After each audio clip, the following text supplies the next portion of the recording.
Puwede ba natin palakpakan music team natin for giving us, and leading us to worship. Happy New Year! Puwede ba sabihin sa katabi mo, "Happy ako dahil andito ka ngayon." 'Yan. So, ito ang unang linggo ng simba natin ng New Year, tama ba? So, dahil nakasimba kayo ngayong unang linggo, isang taon na po 'yan na dire-diretso. So, again, let's go to the word of God. Nagjo-joke po ako pero hindi kayo natawa, pero okey lang po 'yun. So, pag-uusapan po natin bagong series natin na pinamagatan nating The Mission. Ang objective po ng ating mensahe for 4 weeks is about to motivate believers to participate in God's mission, which reveals by God, by the Father's love, the Son's sacrifice, Spirit and power, and church mission in the harvest. So, ibig po sabihin, every one of us, if we are a believer, we are on a mission. Sabihin mo sa katabi, you are on a mission. Nakapanood ka na ba ng mga action movie na may kailangang i-save? Tananan, tananan. Sino ba 'yan? Si James Bond ba? Si James Bond, tama nga ba 'no? O mali? Kasi may nakita ko bagong Ray-Ban, parang ang daming naka-Ray-Ban ngayon dito, eh, 'no? Pero honestly, 'di ba, parang pagka iniisip mo yung mga superhero, kailangan ng superhero, bakit? May pangangailangan, may need.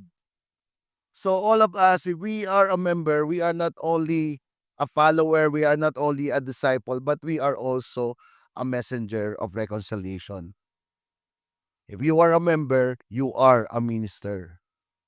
Kasi dito natutuwa ka na kada ditong ano, nitong bagong taon, ang dami mong in-attend-nan na party. Tapos yung mga laging nagsasabi sa'yo na, "Ba't ka nag-born again? Weird ka ba?" Pero pagka prayer naman lagi ikaw yung tinatawag, 'di ba? Sino dito nung Christmas, ang dami mong na-sharean about Jesus. And it is God's called us. Tinawag po tayo ng Panginoon tungkol dun. Ang tanong naman, ano yung nagmo-motivate sa atin, bakit natin ginagawa yung mga bagay na ginagawa natin? So ngayon, pag-uusapan po natin the Father's love o ang sobra-sobrang pag-ibig sa atin ng ating Ama. Tanong, what did you do today, this week, or this month for the sake of love? Ano ang ginawa mo sa ngalan ng pag-ibig? Ow! Wala na yung mga houseboys, eh. Yung mga cowboys dito, eh. Tanong, anong ginawa mo sa ngalan ng pag-ibig? 'Di ba yung mga kasabihan, "Hahamakin na lahat." Anong kasunod na verse nun? "Hahamakin ang lahat, mapasa akin ka lamang.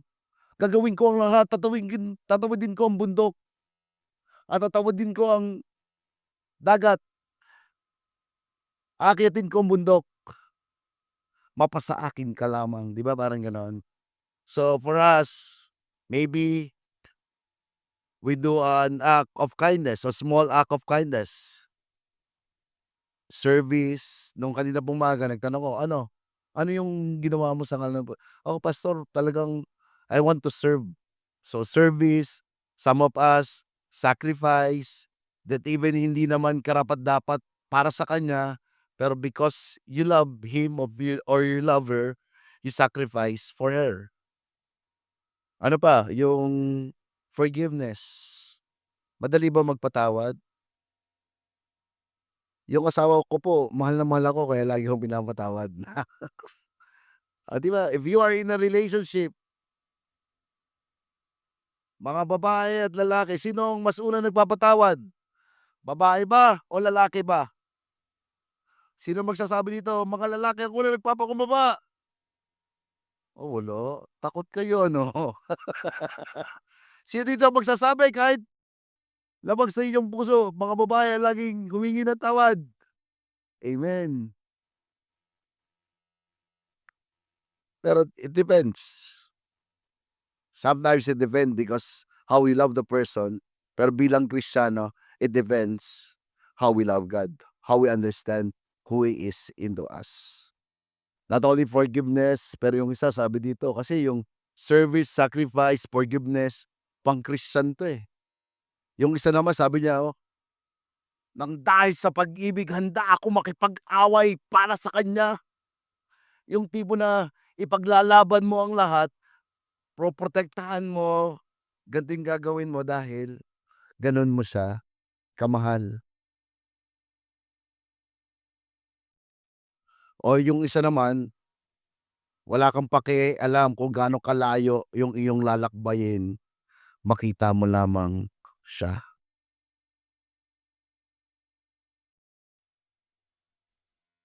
Kasi yung pag-uusapan po natin ngayon is sa Father's love o ang dakilang pag-ibig ng Diyos. Sino dito ang naranasan mo yung dakilang pag-ibig ng Diyos? Pakitaas ang kamay. Puwede ka bang pumalakpak, salamat sa pag-ibig ng Diyos? Kasi yung verse po natin babasahin ngayon, maybe it's so familiar to all of us, but this is my prayer. Hindi lang maging pamilyar yung salitang ito o hindi lang memorya natin 'to, but yung ating kakaliit na isipan, dalangin ko ma-comprehend kung gaano katindi, kadakila ang kanyang pag-ibig. Even yung kakaunti nating puso, dalangin ko magkasya yung sobra-sobrang pag-ibig sa atin ng Panginoong Diyos. Can we all stand up and let us read the Word of God? We always standing for the reverence of the Word. This is the Word of the Lord. Bagong-bago, John 3:16. Let's read with feelings. For God so loved the world that He gave His one and only Son, that whoever believes in Him should not perish, but have eternal love. Let us pray. Lord, thank you for your love. Thank you for your extravagant love you show us. We are grateful to be loved by you.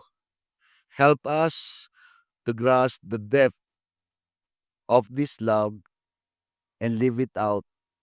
Make us a vessel of your love, serving others with kindness. Thank you for the privilege for knowing you. In Jesus' name, amen and amen. Sige po, pwede na po tayo maupo. First point, the greatest love. God so loved the world. Ang pinakadakilang pag-ibig ng Diyos. Minahal ng Diyos ang sanlibutan. Ang Ama po, binigay niya yung best, yung unique and beloved Son. Handa siyang ibigay ang lahat for the sake of His love. Tanong, ano yung pinaka-importanting bagay sa'yo? Or sino ang pinaka-mahal mo? Meron ba? May mahal ka na, Enzo? Ay, cute. Siyempre meron. Maybe nanay natin, anak natin. Pero ang tanong, kung meron kang pinakamahal, handa mo bang ibigay ito sa iyong kaaway?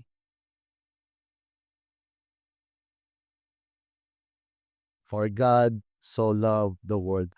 Ano ang meron sa mundo na bakit handang ibigay ng Diyos ang nag-iisang anak niya na si Jesus? God love is to be admired not because the world is so big, but because the world is so bad. Ito po yung sobra-sobrang pag-ibig ng Diyos. Bakit natin i-a-admire? Kasi binigay niya ito dun sa mga hindi karapat-dapat, dun sa mga pasaway, dun sa matitigas ang ulo na patuloy at patuloy na lumalayo sa kanyang pag-ibig. Sino yung tinutukoy ko? Sabihin mo, ako. Ano yung meron sa akin? Ay baka kay pastor medyo okey kasi mukha namang cute siya. Ayoko na sabihing pogi nagkakasala lalo ako lagi. Tama na cute. Pero natanong mo na ba sa sarili mo, ano yung meron ka, bakit handang ibigay ng Diyos sa'yo yung sukdulang pag-ibig na meron siya? For the rest of your life mabait ka, okey ka. God's love is crazy in a messed up world. He loves us despite the world being so bad. God's love is admired because it's a love that choose the unlovable, redeem the broken, force into darkness. Ma-admire mo yung pag-ibig ng Diyos kasi pinili niya yung hindi kamahal-mahal. Niligtas niya yung mga nangangailangan at binigay niya ang lahat dun sa kadiliman. God's love the world with a love that's all about giving, not getting. It's selfless. He doesn't need anything from us, but He gives us all. Ang pag-ibig po ng Diyos ay ibinigay po sa atin hindi dahil kailangan niya tayo, pero ibinigay niya sa atin dahil kailangan natin ang pag-ibig ng Panginoong Diyos.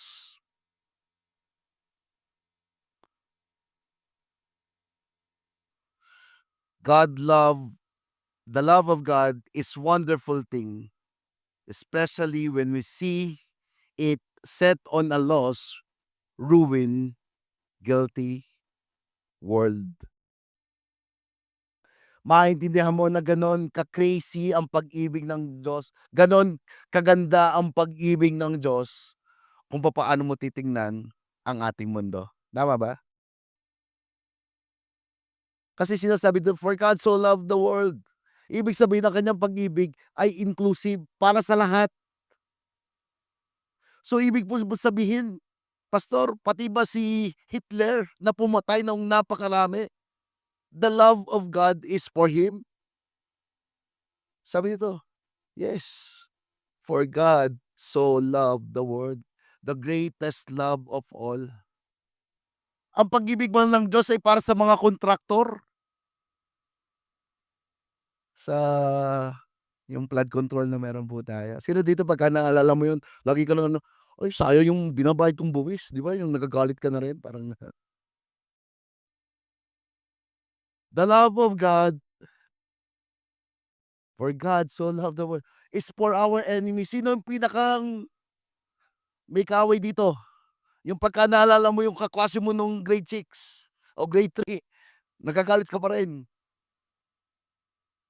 Lungadis, ganun po katindi yung pag-ibig ng Diyos kahit hindi tayo kamahal-mahal, minahal tayo ng Panginoong Diyos.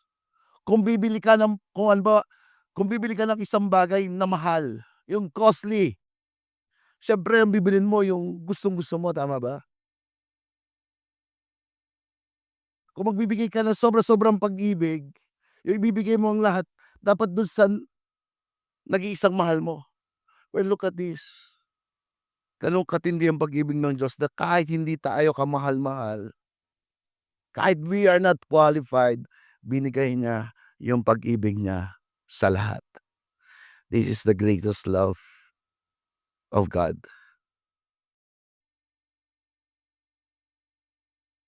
Sino nag-inherit ng greatest love? Pakitaas nga po yung hindi karapat-dapat. Puwede ba natin palakpakan dahil natanggap natin yung pag-ibig ng ating Panginoong Diyos?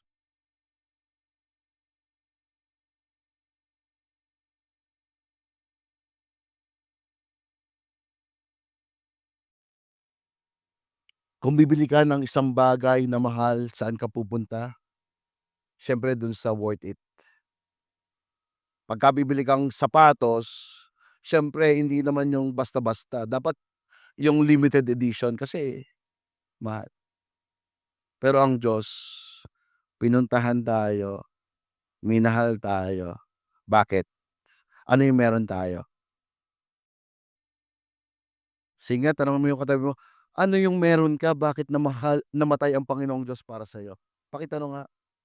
O tingnan mo yung katabi mo, ano kaya meron yung katabi ko? Ano yung meron sa mundo? Maybe dahil bagong riban ka, iyo. Meron di ko nakakilala, eh, di ba? Puwede. Maaari dahil sobrang bait nung katabi mo, bibigyan ka ng ₱100 o ₱500. Puwede.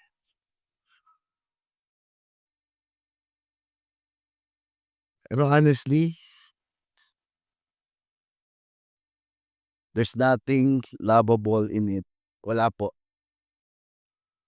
Hindi tayo kailangan ng Panginoong Diyos. So, saan nanggagaling yung pag-ibig niya? God's love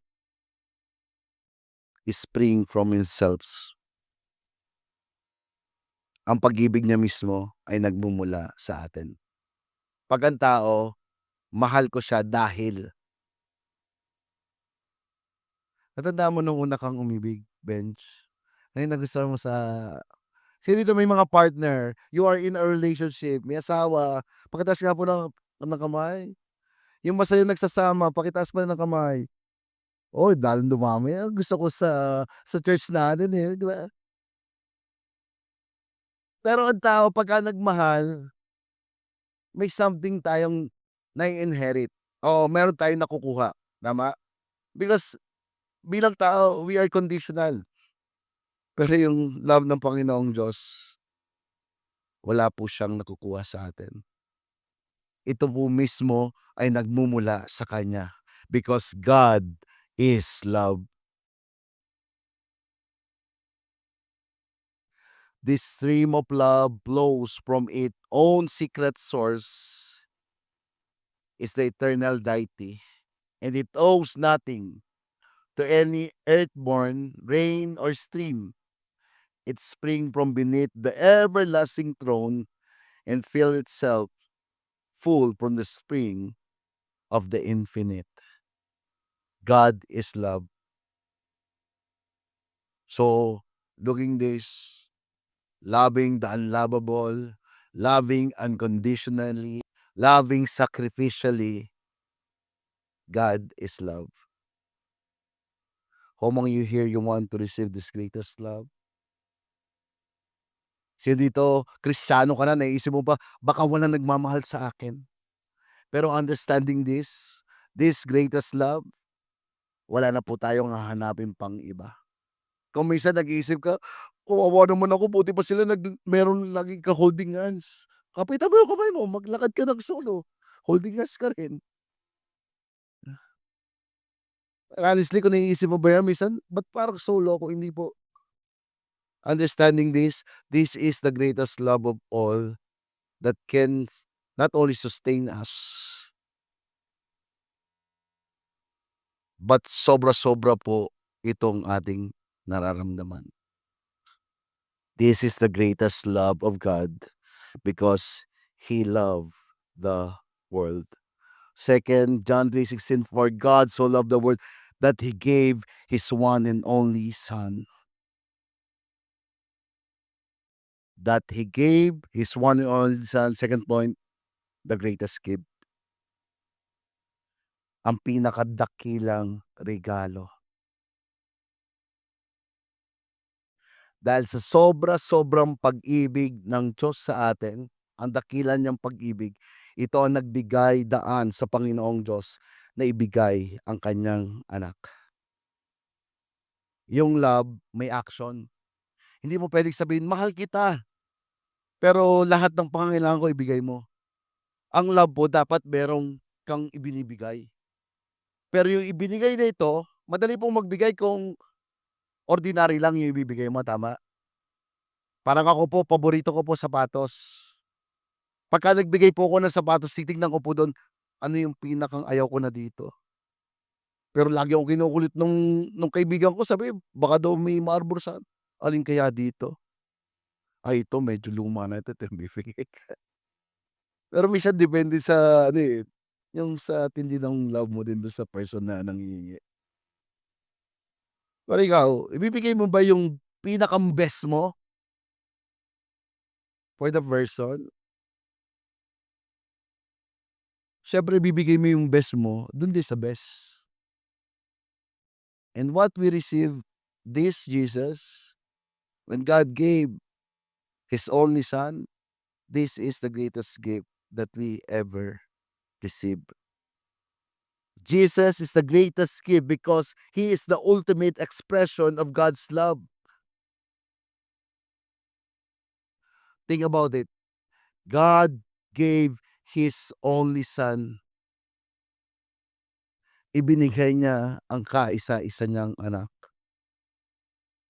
Ako po may anak po ako, tatlo po yon.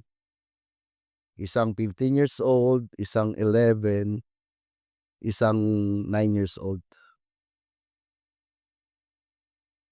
Huwag mong bubulihin ang anak ko. Hindi po ako papayag. Ah, parang one time tumawag yung teacher, kailangan daw namin pumunta dun sa school.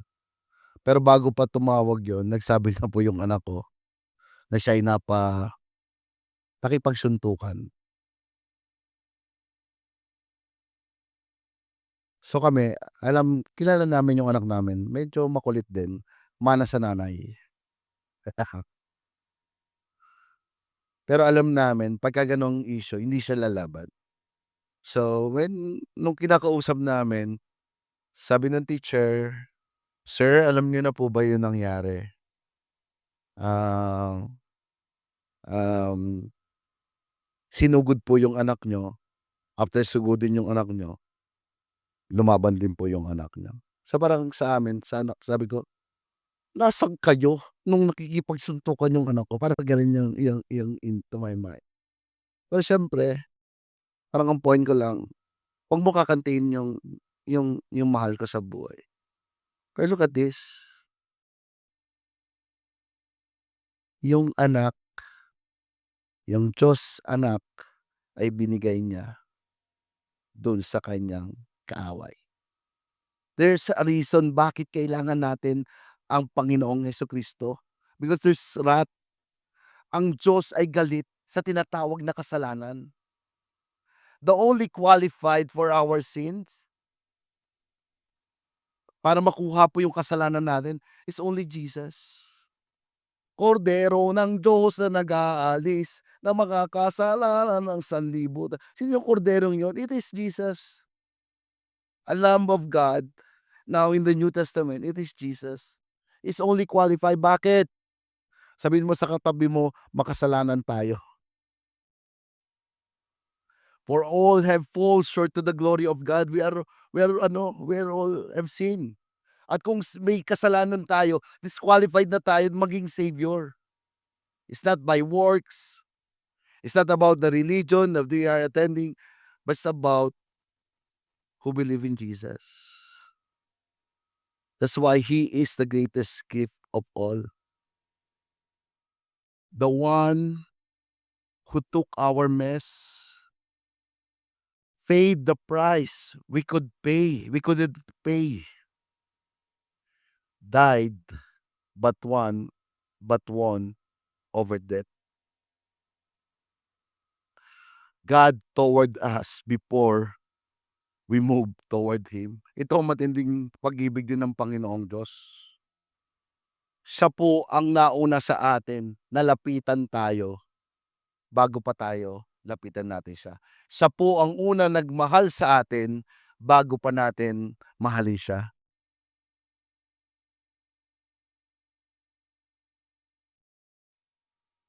He died for us even we are still sinners. Before the foundation of the world, He chose us. Sabihin mo sa katabi mo, God chose you.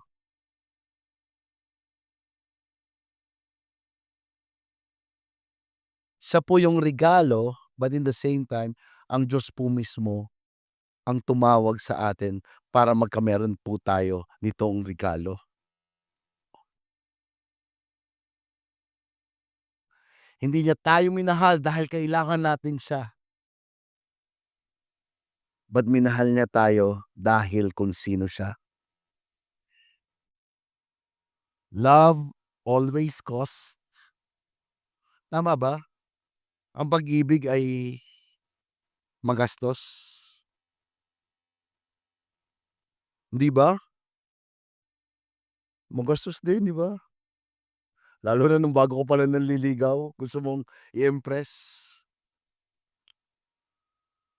God's love always costs and God's paid the highest price. May cost po at ang Diyos po ang nagbayad nito. Look at this. Mark, magkano ang binabayaran mo sa kuryente? 1,500? Huwag kang mag-alala, babayaran ko na 'yon. Sabi ni Mark, "Thank you." Joke lang 'yun, hindi 'yun ano, illustration lang bro. Maigi yung klaro. Pero look, kung siguro 1,500 sabihin lang ni Mark, "Wow, thank you bro. Salamat, need ko 'yan." Tamang-tama makakapag-date kami ni Tony na Pero kung saka-sakali, "Mark, may bahay ka na ba? Gusto mo ng bahay? Magkano ang bahay? Magkano ka? 3,000,000? Huwag kang mag-alala, sagot ko na." Sabi mo, "Oh, huwag kang mag-alala, hindi pa tapos. Bibigyan kitang brand new na kotse at yung kotseng yun puwedeng remote control." Hindi, hindi.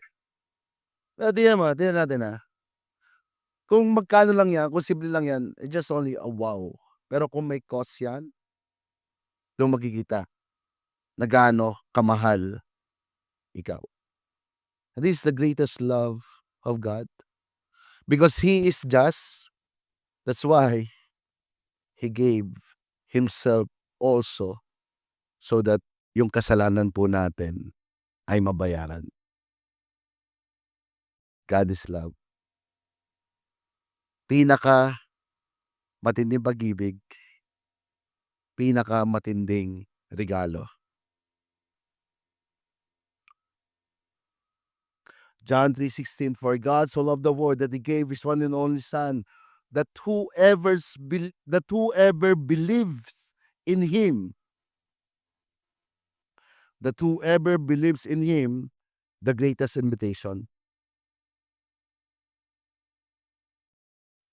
The invitation is open to whoever believes. Ibig po sabihin, this is the greatest invitation of all. Sabi ko nga po, gospel is inclusive. It is for all. Para po sa lahat. God's love is for all people everywhere. Tell me, saan? Kung saan may pinakamasamang tao, ang pag-ibig ng Diyos ay para din dun sa lugar na may pinakasalbahing tao. Hindi lang po yun para sa lahat ng tao. The gospel is for everyone, no exception. Lahat daw po ay ito'y imbitasyon sa lahat. It is not restricted by race, social status, or background. Look onto us, tingnan natin sarili natin. Sino dito yung binigyan ka ng invitation? At yung invitation nito is for all.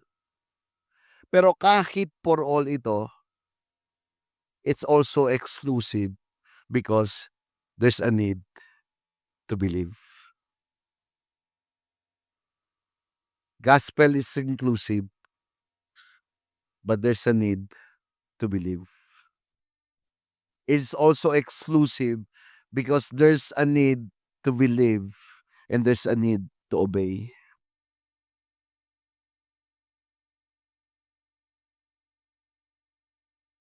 So kung gusto mong maligtas, kung gusto mo na magkameron ng kaligtasan, sabi dito, ito'y para sa lahat. Pero para lang dun sa mga mananampalataya. Again, tanong ko ulit dito, sino po dito naniwala ka sa ginawa ni Kristo sa krus ng Kalbaryo? Okey, palakpakan natin siya. Palakpakan natin siya dahil may nagsabi na ba sa'yo, "Uy, ba't ka nag-born again? May gano'n ka ba?" Sino po dito nasabihan na ng gano'n? Thank you Lord, dahil tayo ay naniwala. Not all can have this salvation, but this salvation is for only who believes. Dun sa mga nanampalataya. Gospel is inclusive para po sa lahat 'to, but it is exclusive for those who believes. Tanong, naniwala ka ba sa ginawa ng Panginoong Hesukristo? And you receive this greatest invitation of all. Ano yung invitation na gusto mo? Some of us, yung mga bata pa yung anak ko, sabi dun sa ninong niya kay Pastor Gerson, "Ninong, papaano ma-experience ang Christian wedding?" Gano'n ang tanong niya kasi gusto niyang umattend dun sa kasal nung kanyang ninong. Meron ka ba dito na gusto mong maimbitahan ka? Parang gano'n? Pero ang requirements dapat magsusuot ka ng tama or kukuha ka ng ticket. Yung invitation ng Diyos ay para sa lahat, pero hindi lahat ay nakatanggap. It's only for the person who believes and repent. And we are privileged because this greatest invitation of all we receive by believing what He did on the cross.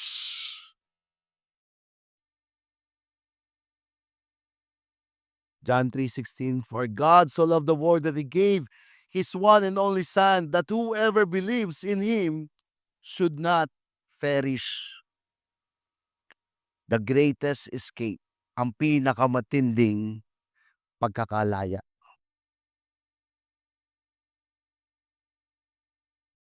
Mission exists because people are perishing without Christ. Kaya po andito ang misyon ng Panginoong Diyos dahil ang sangkatuan daw po ay magpe-perish kung wala ang Panginoong Hesukristo. Dahil mahal ng Diyos ang sangkatauhan, binigay niya ang kaisa-isa niyang anak na si Hesukristo na kung sino man ang mananampalataya ay magkakameron ng buhay na walang hanggan. Will not perish, hindi mapapahamak. Remember when the time you don't have Christ in your life? Puro kapahamakan nangyayari sa atin, di ba? Ngayon naging Kristiyano ka, na-realize mo, yung ginagawa ko pala noon napaka-crazy. Pagka may away, do'n tayo sa away, walang dine-delikado, masaya diyan. Kung gaano mo abusuhin yung sarili mo, it shows that without God, people will perish.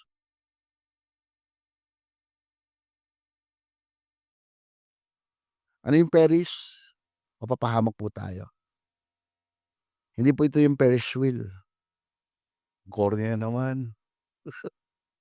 Pinapatawa ko lang kayo, masyado kayong seryoso. Again, without God, we will perish. It's like a people lost in a storm with no rescue in sight. We need this Savior Jesus. Without Him, yung separation po natin between God and man ay hindi po mangyayari. But thank be to God, ibinigay niya ang kaisa-isa niyang anak so that tayo po ay magkameron ng pag-asa ng kaligtasan. Sino dito nung nagkameron kang Diyos, hindi naman lahat ibinigay.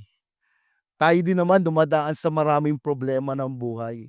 Katulad nung iba na wala dito po or walang sinasambahang Diyos. Pero ang pinagkaiba lang, meron tayong Diyos na tumutulong sa atin. We don't have a storm-free life, but a storm-proof life. Sino dito dumadaan sa matinding pagsubok ng buhay? Okey lang po 'yan. Yung nagugulanta ka na, "Busing! Lord, ba't nangyari 'to? Meron naman, dami ng problema." Pero kahit marami po tayong problema, anong pinagkaiba natin dun sa labas, dito po sa atin na may mananampalataya, kasama po natin ang Diyos. We are favored because God is in us. Ayan na naman, year 2026 na naman. Nakaligtas po tayo kung dahil sa ating Panginoong Hesukristo nakaligtas tayo sa matinding parusa na nararapat sa atin. Kasi the greatest escape will not perish. Ano po yung pinakamatindi na dapat po sa atin? Ito po yung mapunta tayo dun sa tinatawag na impyerno. Alam niyo po yung impyerno? Sobrang tindi po dito, sobrang sobrang init. Sino dito napaso na? Tapos 3 araw yung nag-ano na nag-ano tawag dun, yung nangangamatis na, yung nagtutubig-tubig na 'no? Tapos biglang nadanggil, aray! Ang sakit. Yun po ay kakarampot na mararamdaman po natin dun sa tinatawag na impyerno. Sino dito yung naano ka na, yung parang yung nakahipo ka na ng palaka, yung nadaanan ka ng palaka tapos sabi daw po yung uod, dumadaan-daan daw po dito sa atin. Ang pinaka-aayawan mo na puntahan, ito yung tinatawag na impyerno. Oh, thank you, Lord, because of what you did, because Jesus died on the cross.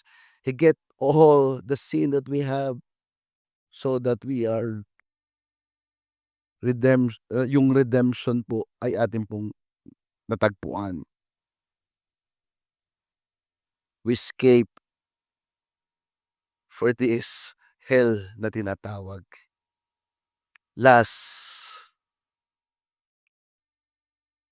for God so loved the world that He gave His one and only Son, that whoever believes in Him should not perish, but have eternal life, the greatest destiny. Ang pinakadakilang ating pupuntahan, but have eternal life. So, kailan ba nagsimula itong eternal life? Eternal life begins now and culminate in the age to come. When the time we receive Jesus Christ as Lord and Savior of our life, the eternity is start already. And when He come back, Jesus come back, ito daw po yung pagtatapos. Then we will go into heaven na tinatawag. Some saying, "Paano mo naman nalaman na mapupunta ka sa langit?" 'Di ba, may nagsasabi ng gano'n. Kasi po tayo, we are confident. Binigyan tayo ng confidence, 'yon. Hindi nilusot ano? See dito, you are confident when you're sharing the gospel. You need to accept Jesus Christ as Lord and Savior of your life. Because there's assurance in salvation. Magkakameron ka ng buhay na walang hanggan. At ito yung langit na tinatawag. Sinabihan ka na ba, "Paano mo naman nalaman? Diyos ka ba? Diyos ka ba?" 'Di ba may mga gano'n ano? But for us bilang Kristiyano, alam po natin yung ating pupuntahan. Alam po natin na may eternal life na nag-iintay sa atin. Bakit? Kasi sinabi po ito ng Diyos, and it's talk here in the Bible.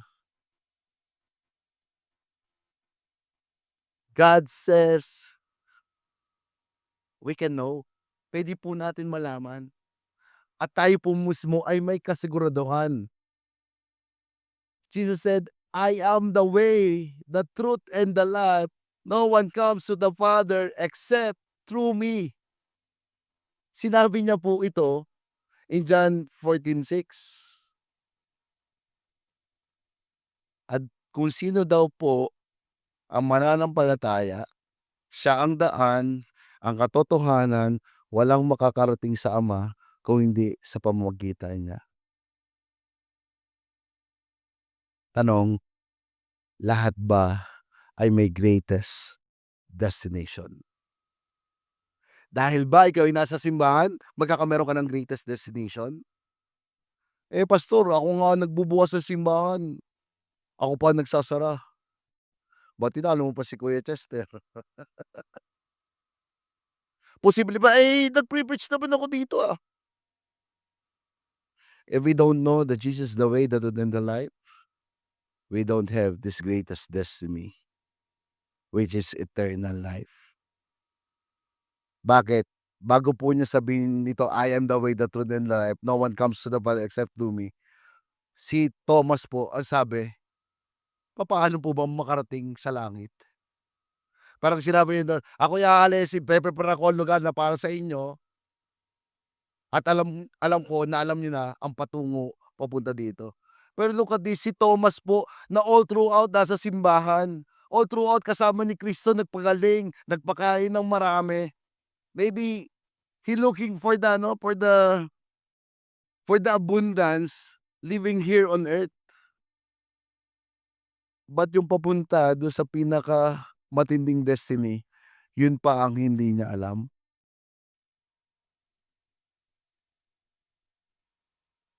But for those who believe, those who accept the love of God will have this greatest destiny, which is eternal life. So for those who trust Jesus, destination is sure, eternal life with God.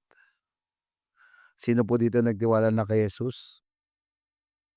Sino dito, dahil nagtiwala ka, sure ka sa destination na meron tayo? And our destination is eternal life with God.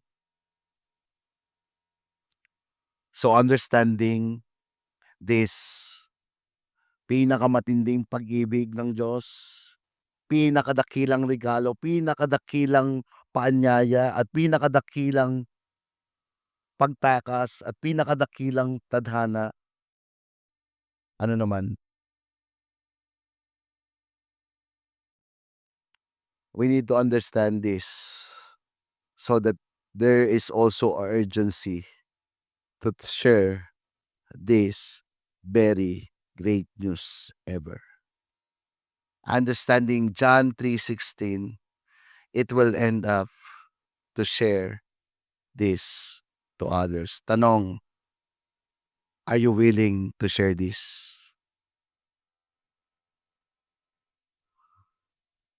Parang ganito po yan eh. Hindi ka magiging confident na magsabi, open-minded ka ba? Kung mismo yung product, hindi po convince sa iyo. May nag-message na ba sa iyo, open-minded ka ba? 'Di ba? Gusto mong yumaman? Power! May mga gano'n ano. Same thing to us. If we don't grasp this greatest love of God into our mind, sabi do'n po yung love niya is so extravagant that even our mind cannot comprehend it. Even our heart cannot sustain it. It will end up overflowing.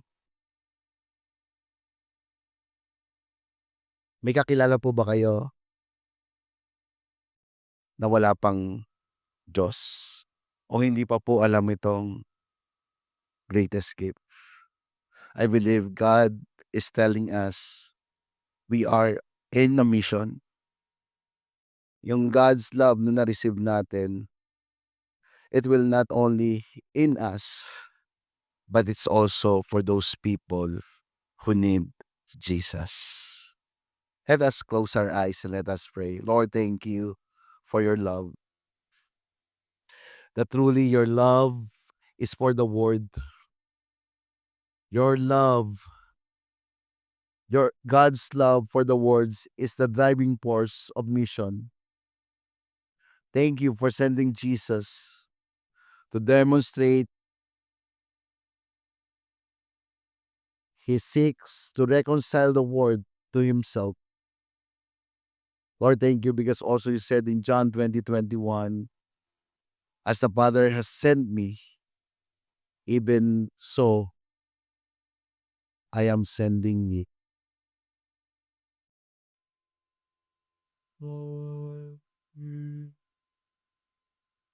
Lord, thank you, God, because you give us the example, and it is Jesus.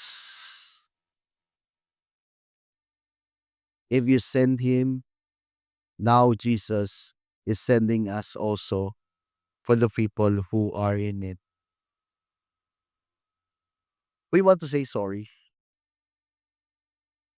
Gusto po namin humingi ng tawad dahil noon pa amin na pong natanggap itong napakalaking pag-ibig na binigay mo, itong napakatinding regalo, Panginoon. But yung need na ibigay po ito sa iba ay nanatili lamang po sa amin. But ngayon, Panginoon,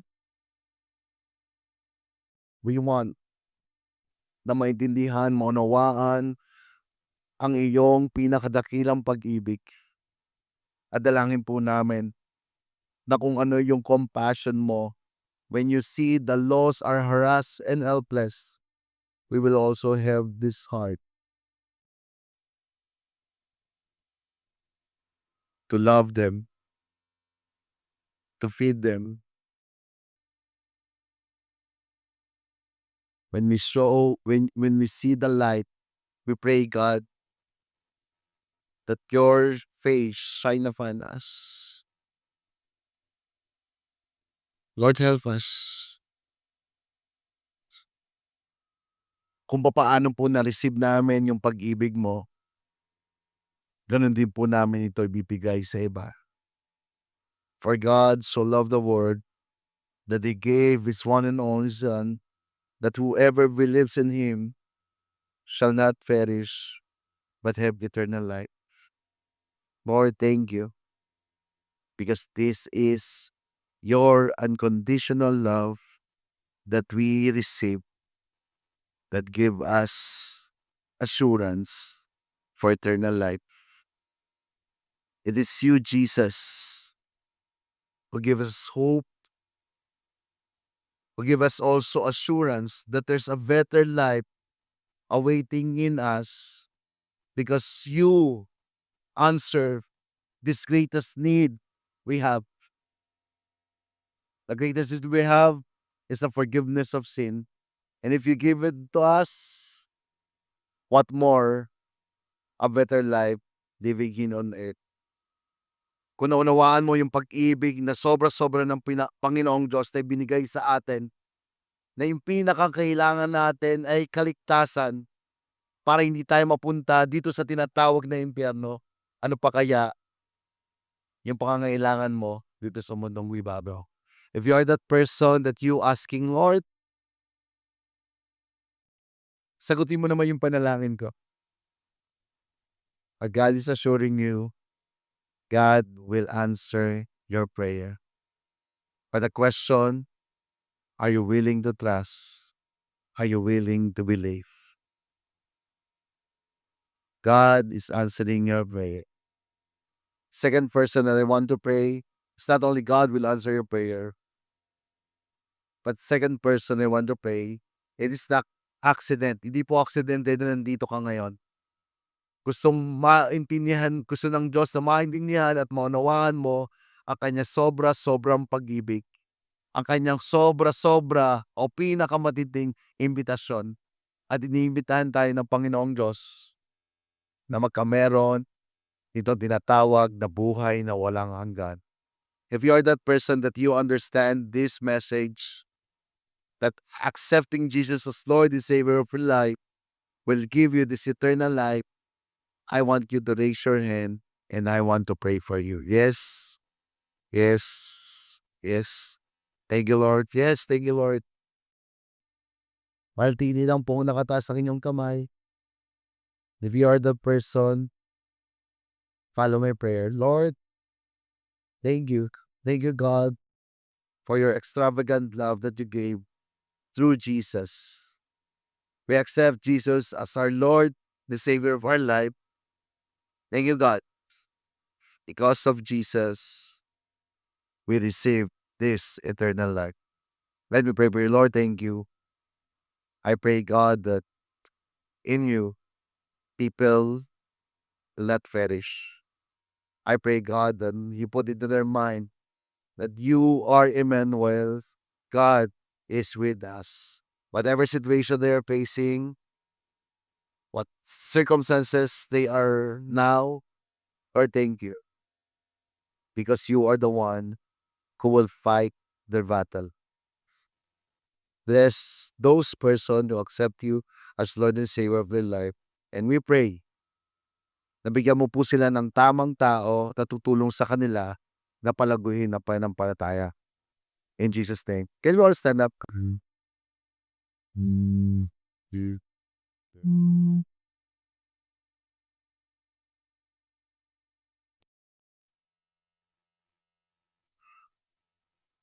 Before we end, sino po dito happy ka na na-receive mo yung greatest gift ever? Sige, palapakan po natin ang Panginoon.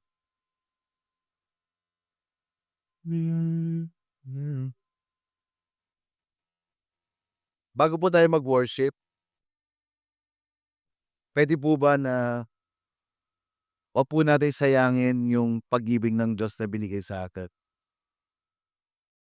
Just telling that, wag po natin aksayahin yung ginawa ng Panginoong Hesus sa cross sa Kalbaryo.